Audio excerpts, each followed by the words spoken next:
last night, Kamala Harris gave her speech at the convention, officially accepting the nomination, and Trump calls into Fox News to rant. He's upset. He doesn't know what to do. Here he is talking to Martha McCallum and saying he's frustrated. He's acting frustrated. Martha McCallum just hints that she might be doing well, Harris, and it prompts a Trump freak out. Let me ask you this, sir. There has been a huge appeal and momentum for women voters. She's trying to pull the youth vote, the Hispanic vote, the black vote back in her direction. Polls show that she's having some success in that at this point. So what are you going to do? What's your strategy to rebuild the momentum that you had with those voters? No, she's not having success. I'm having success. I'm doing great with the Hispanic voters. I'm doing great with black men. I'm doing great with women because women want safety. They want safety. And they don't have safety when they have somebody allowing 20 million people into our country, many of them very dangerous people. No, it's only in your eyes that they have that, Martha. We're doing very well in the polls. We're leading in most of the polls. And in the swing states, we're leading in almost every one of them. Mr. President, Michigan, let me interrupt. The auto workers are voting for me because you're not going to have an auto industry if she gets elected. Mr. They're going President, to all electric cars. All electric cars are going to be made in China. And you're not going to have, you literally will not have an auto industry. The United Auto Workers ought to be ashamed of themselves. They sold the workers down the tubes. Too quick. Okay, black men, that's not part of it. She's not having success. I'm having success. He was mad that Martha McCallum dared to point out that, Kamala Harris has been surging in every swing state. Trump knows this, by the way. This is why RFK is dropping out, and Trump's going to promise him something stupid to get his support, because RFK is withdrawing himself legally from the ballot in Arizona, but he's on the ballot in North Carolina. I'm not sure what that process is if he's going to try to get off it or whatever. But the Cook Political Report, which is extremely well respected in terms of its methodology in Washington, 2 or 3 days ago had that it's a toss-up now. Like, Harris has just completely surged in North Carolina, and Biden lost North Carolina to Trump by, I think, around 74,000 votes. And the fact that she's making that up is substantial. So he's freaked out. That's a big part of the impetus for RFK dropping out, because he didn't want him shaving off any votes in those two key states, in particular Arizona and North Carolina. Trump is essentially, in a number of ways, referred to like Brian Kemp and his wife as like terrorists who ruined his life because they didn't help him steal the election. Yes. And he just tweeted yesterday, he was like, me and Brian Kemp, I love my Brian Kemp. He was like, he was like, we love each other down in Georgia. In Georgia, we love Brian Kemp. Because like, he must have some internal polling where they're like, you need to stop alluding to the fact that like you think that Brian Kemp essentially tried to kill you. Yeah, right. Because like, he's very popular in his state, and people don't like that anymore. Yes. So he's gone True Social being like, we're going to do great things together. I mean, he's just acting like a desperate man. With that, reversing himself on Brian Kemp, which has been a grudge that he has had for 4 years. 4 years. At least. And not quiet about said grudge, extremely vocal about it. North Carolina, the fact that he's been there 3 times in 4 weeks. Arizona, this RFK thing, which is not going to help the weird allegations. Just a heads up for the Trump people. When the Democrats are painting you guys as weird, having the guy who's an anti-vaxxer with a brain worm who staged the death of a bear cub in Central Park maybe doesn't help the situation. Well, I was on a falconry retreat in Goshen, New York, and I had to get this bear in my car. Oh yeah, I mean, like, the falconry retreat. That's everyone's done that. It really is. It's like a scene out of Succession. It's like something that they would do on a corporate retreat. I didn't have enough time to get home before I had to get to Peter Luger's steakhouse. Yeah, and then So he's panicked. He also admitted at a rally in North Carolina, that was yesterday, right? That he hasn't been able to find a good line of attack. Bradley, can we pull this up? On Kamala Harris He rallied. He did a rally there, and he's admitting. He admitted. He's admitting that besides going after her for being like black and a woman, which they wish they could go there, but they can't. Trump's got nothing, and here he is admitting it. Because we have stupid people running our government, and she'll be worse than Biden because he wasn't really a believer, but she's a radical left believer. She ruined San Francisco. She ruined California.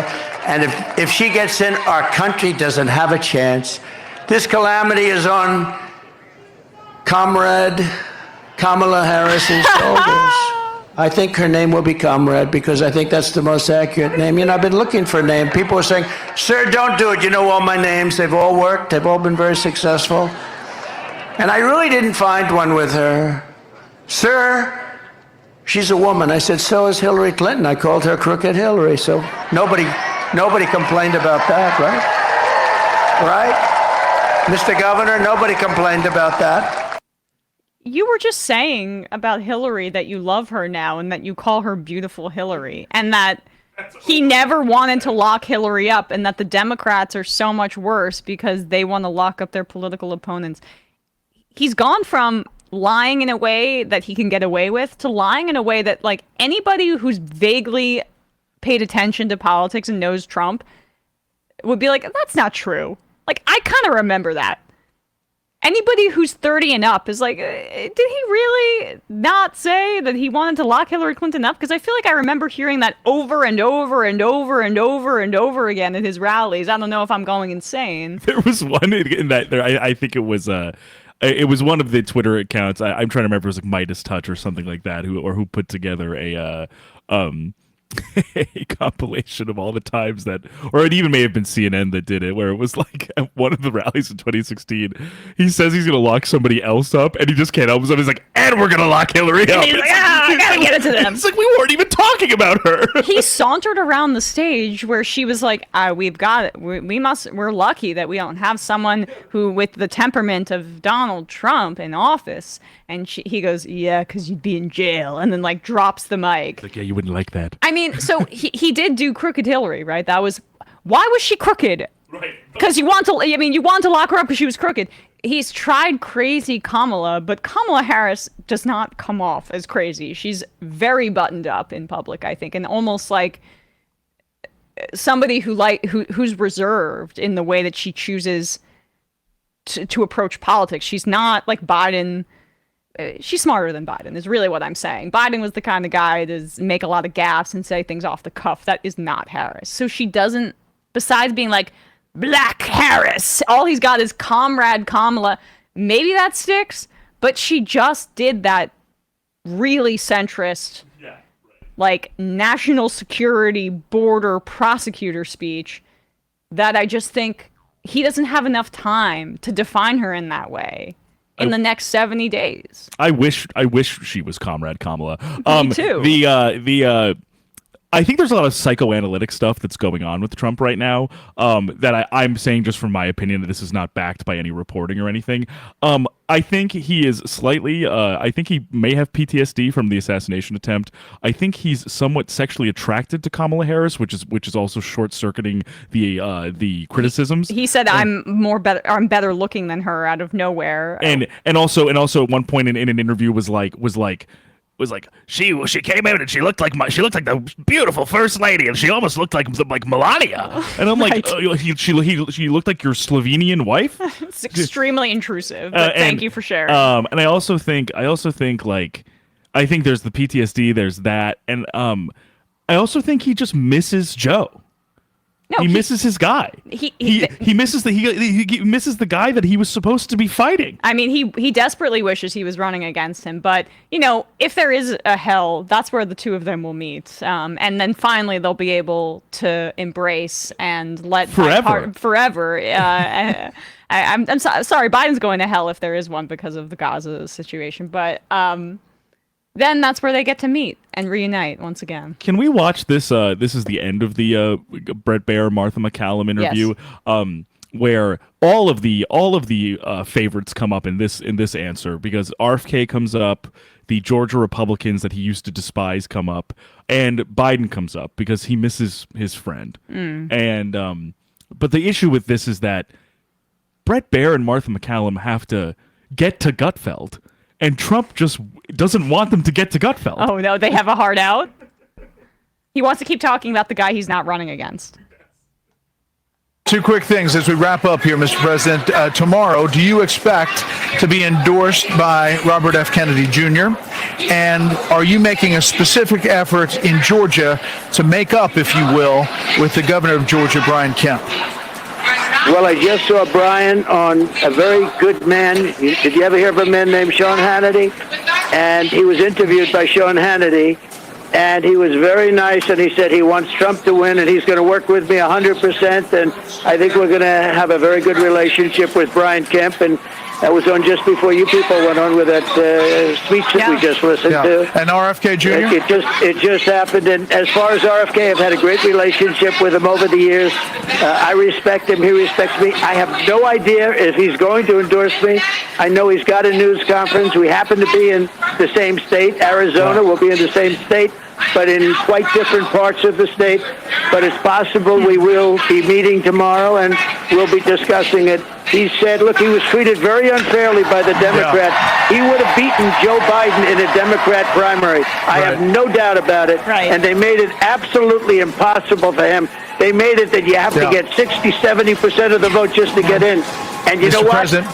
In the end, the Democrats did the same thing to Joe Biden. They threw Joe Biden out of the party. And that's they why did we the saw a same different thing night as they did to tonight. RFK. Mr. President, thank you so very much much, sir. for the time. Okay, We thank appreciate you very that much. live feedback. Stay right there. Live edition of Gutfeld is coming up. Thank you so much for joining us from Chicago. It's been a great week. Good night. Getting bumped for Gutfeld. Wow. Is that the lowest he's ever been? Getting bumped for Greg Gutfeld on Fox News, his cozy home? They're like, sorry, Mr. President. We do have to go to Greg Gutfeld with his panel of Tyrus, Kennedy, and a random liberal from Bill Clinton's administration who we can scream at for the rest of the night while our, hooting and hollering piggies in the audience lap it up at the trough. So sorry. And he's like, they kicked him out of the party. Hey, folks, don't forget to hit the subscribe button and check out our daily show. We do it every day at 12 p.m. Eastern for about 2.5 hours. We even take phone calls. You should check that out.